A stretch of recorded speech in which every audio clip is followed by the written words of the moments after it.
Bismillahirrahmanirrahim. Assalamualaikum warahmatullahi wabarakatuh. Apa khabar semua sidang penonton ya yang bersama-sama dengan saya Zul Hazmi bin Ilyas ya ataupun jurutera pusaka dalam kisah 9 suku malam. Ya, kisah suka dan duka, urus pusaka dan perancangan pewarisan. Satu platform yang disediakan oleh pihak My Pusaka dalam berkongsi segala pengalaman perunding-perunding My Pusaka ya untuk dijadikan pengajaran dan juga makluman kepada sidang penonton insya-Allah. Jadi apa kisah yang akan saya kongsikan pada malam ni ya? Adalah kisah hibah dan at-taharush. Sebelum saya pergi lebih jauh ya, jadi izinkan saya memberi sedikit penerangan berkenaan dengan definisi hibah dan juga at-taharush. Hibah ni apa maksudnya? Hibah adalah pemberian kasih sayang ya, dibuat semasa hidup, terlaksana pun semasa hidup. Siapa yang masih hidup? Pemilik harta. Jadi keywords dia dekat sini adalah pemberian semasa hidup. Okey? Apa pula yang dimasukkan dengan at-taharush? Ya, at-taharush ni bahasa Arab. Okey, jadi untuk bahasa yang lebih mudah, penerangan yang lebih mudah, at-taharush ni adalah muafakat. Ya, muafakat waris untuk pembahagian harta pusaka. Apabila kita menyebut harta pusaka, maksud dia apa? Pemilik harta telah meninggal dunia. Kan? Jadi maka timbul persoalan. Di mana letaknya hukum faraid? Kalau ada at-taharush ataupun muafakat waris. Okey, untuk menjawab persoalan tu ya, untuk mengelakkan salah faham ya, izinkan saya merujuk kepada satu petikan khutbah Jumaat. Ya, khutbah Jumaat yang pernah disiarkan di seluruh masjid-masjid negeri Selangor pada 21 Oktober tahun 2019. 2 tahun yang lepaslah ya. Di mana khutbah Jumaat ni disediakan oleh Majlis Agama Islam Negeri Selangor. Ya, saya bacakan petikan perenggan pertama khutbah Jumaat. Ya, okey. Sesetengah masyarakat menganggap pengurusan harta pusaka hanya boleh diselesaikan melalui pembahagian secara faraid sahaja. Saya ulangi, hanya boleh diselesaikan melalui pembahagian secara faraid sahaja. Ini salah faham masyarakat. Okey, kenapa ya? Dalam petikan khutbah Jumaat ni dia tak sebut hukum faraid. Dia sebut apa? Pembahagian secara faraid sahaja. Sebab apa? Apabila kita membicarakan tentang hukum faraid, di dalam hukum faraid itu sendiri ada 4 elemen. Ya, apa dia? Yang pertama, melepaskan hak dengan redha. Yang kedua, melepaskan hak dengan tebusan. Yang ketiga, melepaskan hak pembahagian sama rata. Yang ketiga-tiga inilah yang disebut at-taharush, muafakat waris. Dan yang keempat adalah pembahagian ikut kadar faraid.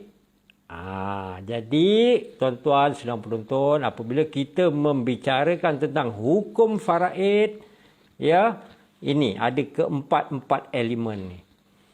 Jadi selama ni seperti juga yang dinyatakan di dalam khutbah Jumaat ni, apa yang ramai umat Islam faham ya, ibu 1/6, ayah 1/6, isteri 1/8, kalau tiada anak 1/4. Itu apa dia tuan-tuan? Itu adalah pembahagian ikut kadar faraid. Ya, jangan, jadi benda-benda ni boleh kita jangan salah faham. Ya, bila membicarakan tentang hukum faraid, ya, ada unsur elemen at-taharush. Walau bagaimanapun, ya, apabila berlaku kematian untuk pembahagian harta pusaka, ya, waris-waris perlu dimaklumkan terlebih dahulu pembahagian ataupun bahagian masing-masing mengikut kadar faraid. Habis apabila mereka semua telah tahu pembahagian kadar faraid masing-masing, katalah mereka berbakat, ya, waris-waris ni berbakat mengatakan kalau kita bahagi sama rata macam mana? Boleh. Itu yang wujudnya at-taharush. Tapi katalah dalam ramai-ramai waris tu ada seorang waris mengatakan, saya tak setuju, saya tetap nak ikut faraid. Maka bahagian waris tersebut, kalau dia nak mengikut faraid, ambil bahagian faraid. Waris-waris yang lain bersetuju untuk bahagi sama rata, bahagi sama rata. Ya, tiada masalah. Yang penting apa? At-taharush. Waris-waris semua kena bermuafakat. Ya, kena faham tu. Okey.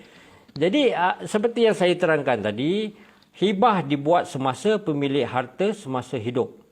Sementara at-taharush ni pembahagian harta pusaka di mana pemilik harta telah meninggal dunia. So ada dua keadaan. Masih hidup, pemilik harta masih hidup, dan pemilik harta telah meninggal dunia. Jadi tak mungkin kedua-dua ni boleh bercantum lah orang cakap ya.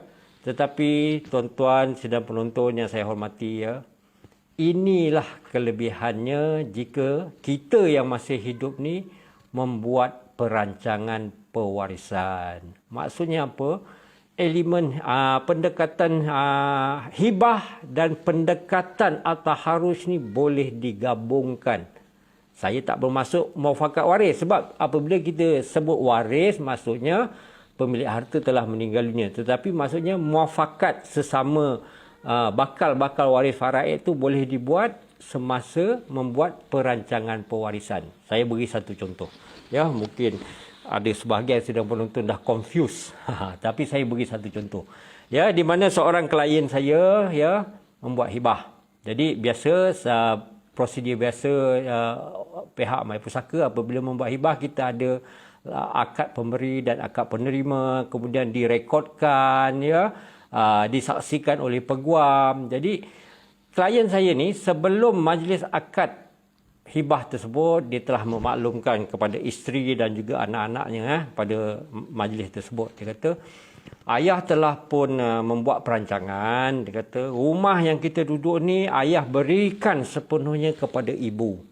Ya, tolong yang lain-lain hormat, jangan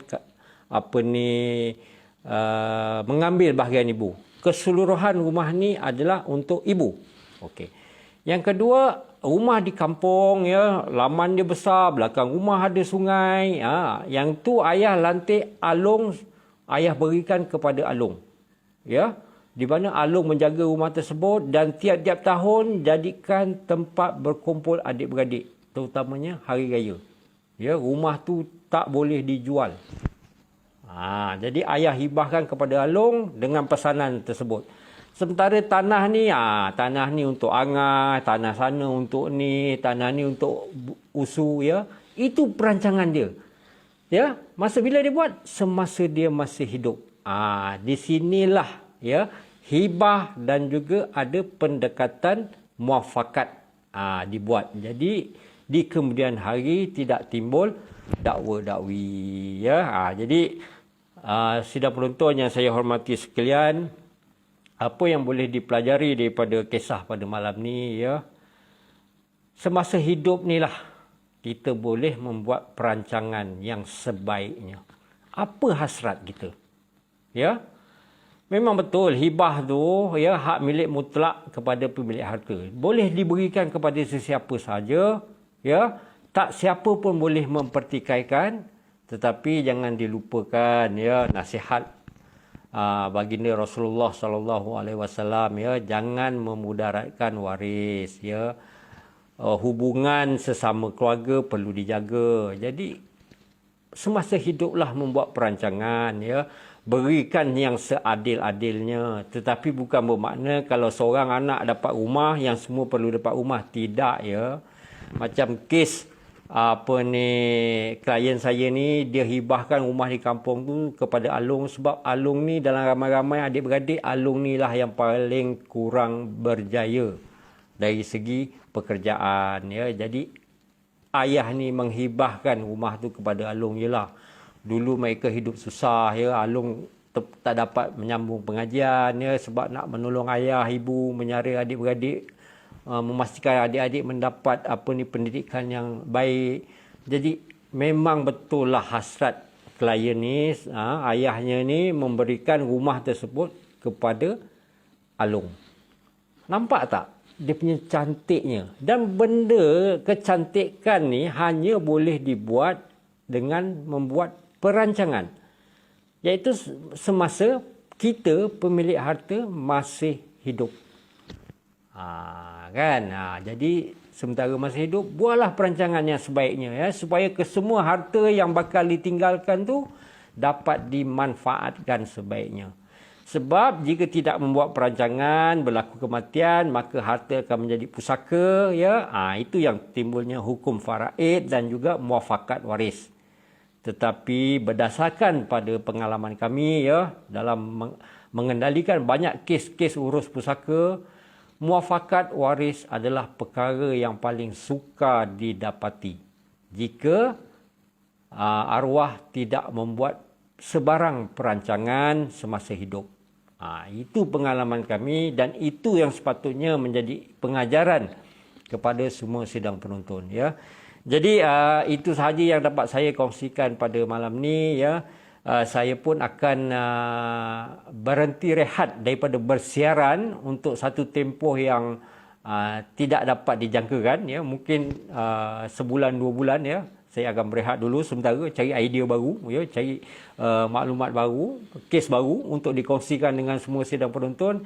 Jadi sementara menunggu saya bersiaran lagi di masa akan datang, ya, saya dengan ini memohon ampun dan maaf, ya, sepanjang saya bersiaran dalam kisah 9 suku malam ni, ya. Mungkin ada menyinggung mana-mana pihak, ya, dengan tanpa sengaja, ya. Sesungguhnya yang baik tu datang daripada Allah, yang mana kurang tu memanglah kelemahan saya sendiri, ya. Jadi insya-Allah kita akan bertemu lagi di lain siaran, ya. Jadi tolong kepada sidang penonton, ya, tolong like, share dan follow, ya, FB Live mypusaka.info kisah 9 suku malam. Semoga semua kisah-kisah yang dikongsikan oleh perunding-perunding My Pusaka, ya, dapat dimanfaatkan bersama, ya. Kalau tak dapat menolong orang lain pun, paling kurang pun dapat menolong diri sendiri, ahli keluarga sendiri. Yang penting jangan sampai termakan hak orang lain, ya, termakan harta batil. Jadi sehingga bertemu lagi di lain siaran, saya sudahi dengan wabillahi taufik wal hidayah. Wassalamualaikum warahmatullahi wabarakatuh. Terima kasih. Ya, jaga diri baik-baik, insya-Allah. Amin.